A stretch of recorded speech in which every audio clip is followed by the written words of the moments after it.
UP के प्रयागराज में जो मर्डर हुआ उसके बाद से पूरा उत्तर प्रदेश दहल गया था। उमेश पाल हत्याकांड के बाद से लगातार सवाल यूपी सरकार पर उठने लगे कि आखिर योगी की सरकार करती क्या है। तमाम दावे जो होते हैं वो कहां फेल हो गए। अतीक अहमद को लेकर भी भारी बवाल हुआ। नमस्कार, फुल एंड फाइनल देखना आप शुरू कर चुके हैं।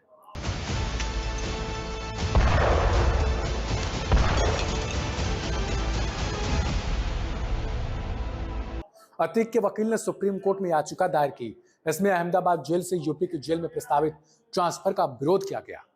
इसमें कहा गया कि यूपी सरकार के कुछ मंत्रियों के बयान से ऐसा लगता है कि उनका फर्जी एनकाउंटर किया जा सकता है।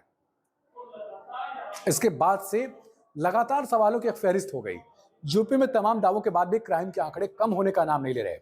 यही वजह है कि विधानसभा में अखिलेश और योगी आदित्यनाथ एक दूसरे पे बातों को लेकर, अपनी बात को लेकर भिड़ पड़ते हैं।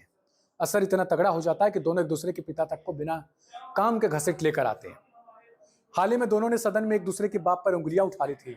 साफ है कि योगी आदित्यनाथ तमाम कोशिशें कर ले रहे हैं, पर यूपी में अपराधी हैं कि मानते ही नहीं। हालांकि जब से बुलडोजर की कार्रवाई शुरू हुई तब से अपराध में कमी तो आई, मगर फर्क पड़ना नामुमकिन सा दिख रहा है। प्रयागराज में हुए मर्डर कांड के बाद से योगी सरकार लगातार सवालों के कटघरे में खड़ी हो गई। हालांकि विधानसभा में योगी आदित्यनाथ ने ललकारते हुए कहा कि माफियाओं को वह मिट्टी में मिला देंगे और उसके अगले दिन ही एक एनकाउंटर का हो जाना महज संयोग नहीं बल्कि एक पूरी तरीके से रची गई घटना की तरह प्रतीत होती है। हालांकि इसका विरोध भी विपक्ष ने खूब किया। योगी आदित्यनाथ जब से सत्ता में आए तब से वह अपनी हर एक बयान में माफियाओं गुंडों को एक ही सूचना देते रहते हैं कि यूपी में रहना है तो अपराध को तौबा तौबा करना होगा। लेकिन सच तो फिलहाल यही दिख रहा है कि यूपी में रह के भी वो अपराध को कम नहीं कर पा रहे। अगर बात की जाए दंगों की, तो जब से योगी आदित्यनाथ की सरकार सत्ता में आई तब से दंगे में तो कमी जरूर आई, मगर अपराध ना होने का सर्टिफिकेट दे देना कहीं भी लाजमी नहीं होता।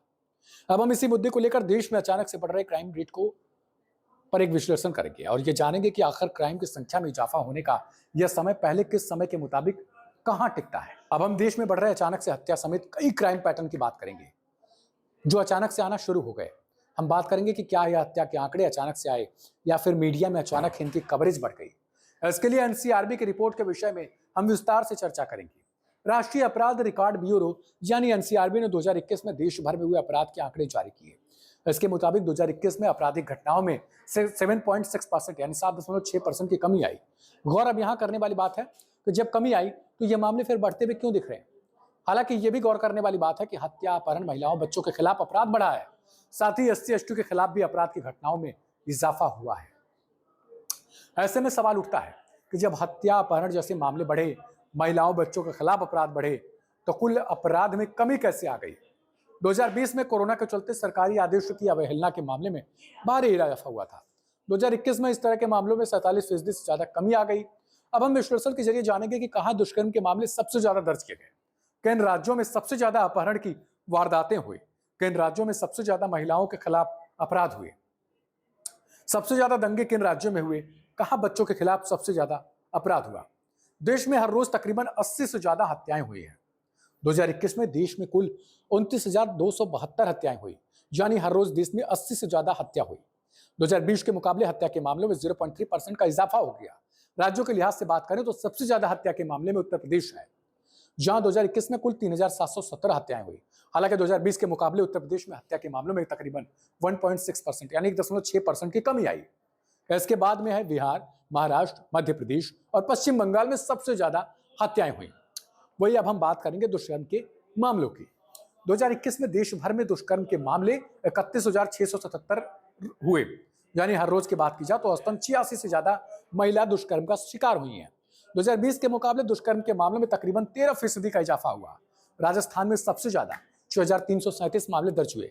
राजस्थान के बाद सबसे ज्यादा दुष्कर्म की वारदातें मध्य प्रदेश में हुई। इसके बाद यूपी, महाराष्ट्र और असम का नंबर है, यानी जिस राज्य के मुखिया योगी आदित्यनाथ हो वहां भी मामले कम नहीं है। अब महिलाओं के खिलाफ अपराध के मामले में 15.3% जो है वो बढ़ गए। 2021 में देश में महिलाओं के खिलाफ अपराध की 4,28,278 मामले दर्ज हुए।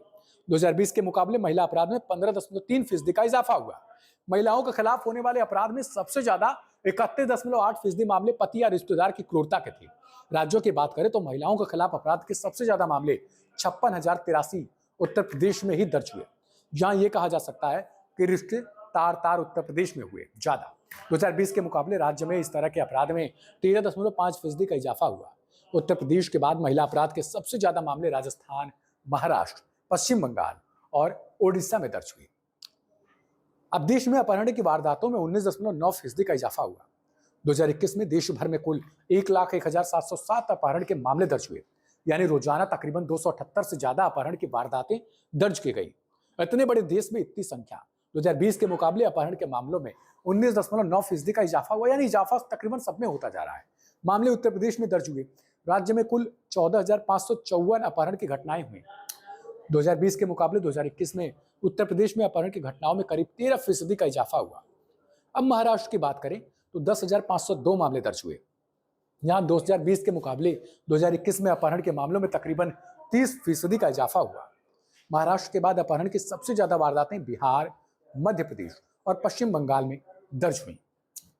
यानी हमारा जो मकसद था यूपी का देखना कि योगी आदित्यनाथ की सरकार होने के बावजूद कुछ चीजों में कमी नहीं आई है।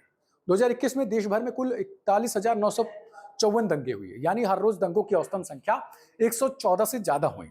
महाराष्ट्र में सबसे ज्यादा 8,709 दंगे हुए, वहीं बिहार इस मामले में दूसरे नंबर पर है। यहाँ कुल 6,298 दंगे हुए। उत्तर प्रदेश, कर्नाटक और तमिलनाडु भी टॉप 5 में शामिल रहे। यानी यूपी ने भी अपने टॉप 5 में जगह बना कर रखी है। किसी में पहले पर तो किसी में चौथे या 5वें पर आ जाता है, मगर आता जरूर है। अपराधों की संख्या की लिस्ट आपको कैसी लगी, क्योंकि फहरिस्त मैंने आपको लंबी चौड़ी बताई है और यूपी इसमें अव्वल भी रहा है कहीं ना कहीं। ऐसे में बाबा का बुलडोजर कहां जाकर टिकता है, ये आपको कमेंट करके बताना है। और देखते रहिएगा भारत आज। नमस्कार।